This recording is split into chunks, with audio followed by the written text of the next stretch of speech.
Joueuses et joueurs avertis, bonjour. Vous le savez maintenant, j'ai 3 passions dans la vie. La culture, le jeu de société et boire du thé devant une caméra. C'est pour ça qu'aujourd'hui je vous propose un nouveau format dans lequel nous allons parler des jeux qui ont marqué l'histoire du jeu de société moderne. Bienvenue dans le premier épisode de Magnum Opus. Installez-vous.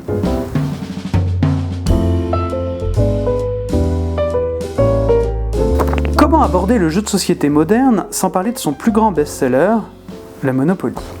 Ce jeu qui consiste à ruiner vos amis dans la joie et la bonne humeur est considéré par les passionnés comme obsolète. Et pourtant, il trouve toujours sa place tous les hivers au pied du sapin. Fait intéressant, ce jeu qui s'amuse de l'immoralité du système capitaliste serait en réalité une contrefaçon. Commençons notre histoire en 1974. Dave chantait Vanilla, Richard Nixon démissionnait suite au scandale du Watergate, et Parker Brothers, alors détenteur des droits du Monopoly, poursuivait Ralph Hanspatch en justice. En effet, ce professeur émérite d'économie de l'Université de San Francisco venait de créer 1 an plus tôt l'anti-Monopoly. Pour assurer sa défense, lui et ses avocats font des recherches et découvrent que l'auteur du Monopoly ne serait peut-être pas celui qui semble être. À l'époque, on pense que tout commence avec Charles Darrow, un chômeur fauché, comme tant d'autres, dans l'Amérique frappée de plein fouet par la crise de 29. Le bonhomme a une idée de jeu qu'il pense commercialisable. Il s'approche alors des éditions Parker Brothers qui rejettent l'idée. Il trouve le jeu trop long, trop complexe, il n'y croit pas du tout. Mais Charles n'en démord pas. Il réalise à ses frais une édition en 1934 qui se vend comme des petits pains. Voyant cela, Parker se ravise et le 5 novembre 1935 signe un contrat avec Charles Darrow. La suite, on la connaît. Plus de 30 millions de boîtes vendues dans le monde, dans plus de 300 versions différentes. Et pourtant, la véritable histoire commence bien plus tôt. En 1906, une certaine Elizabeth McGee crée The Landlord's Game.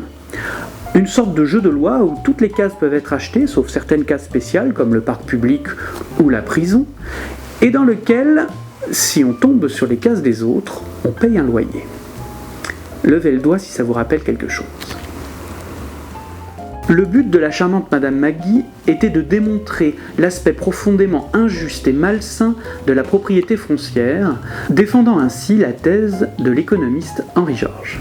The Landlord's Game était un jeu pédagogique qui, dans l'esprit de son autrice, ne devait pas gagner de l'argent. Des versions reproduites tournèrent dans les milieux universitaires jusqu'à tomber dans les mains de M. Darrow.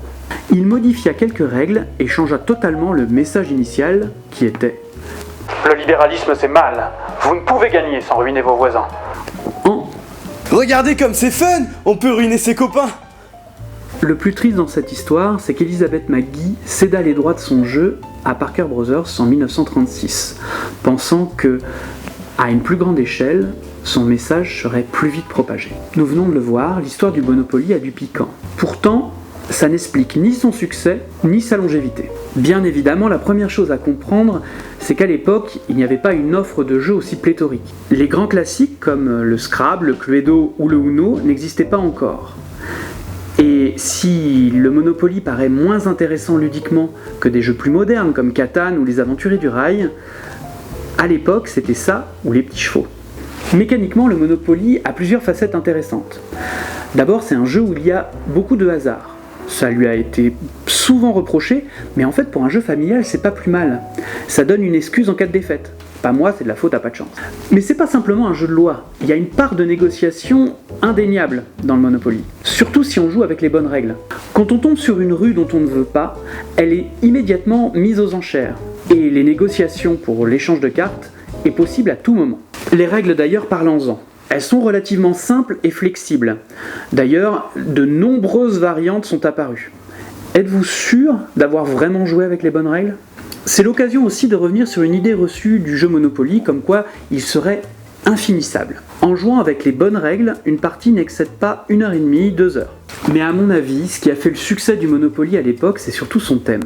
L'immoralité d'abord. Le Monopoly est un jeu où on triche, on ment et on vole sans remords. Et enfreindre des interdits sociaux est un des plaisirs du jeu, surtout lorsqu'il s'agit d'humilier sa famille et ses amis. Ensuite, le capitalisme. Ça peut paraître paradoxal qu'à l'époque de la Grande Dépression, on ait envie de jouer la vie de magouilleurs avides, ceux-là même qui furent responsables de la crise financière qui entraîna chômage et pauvreté dans toute l'Amérique. Pourtant, ça a du sens, car le jeu est un formidable exutoire. Un peu comme quand on punissait sa peluche après avoir été soi-même puni, ou qu'on jouait au docteur alors qu'on détestait les piqûres. Le jeu peut nous donner l'illusion de reprendre le contrôle sur les événements. Elle est là l'idée de génie. Permettre à des Américains de jouer aux riches le temps d'une partie alors qu'il manquait de tout dans la vraie vie. De nos jours, ce thème passe moins, et ses éditeurs, Parker et maintenant Hasbro, ont multiplié les thèmes. Le Monopoly devient un jeu qu'on peut offrir à des fans de Game of Thrones, de Harry Potter ou de Rick et Morty. Et ça incite à la collection. Mais tout ça n'explique qu'en partie sa longévité. Au-delà de ses qualités ludiques, disons, discutables, le Monopoly est entré dans le patrimoine culturel ludique. Il est devenu un objet rassurant face à l'abondance de nouveautés qui peut parfois faire peur. C'est aussi quelque chose qu'on a envie de transmettre, un lien entre les générations, un héritage. Il est, pour beaucoup de familles, une Madeleine ludique. Et ça n'est pas rien.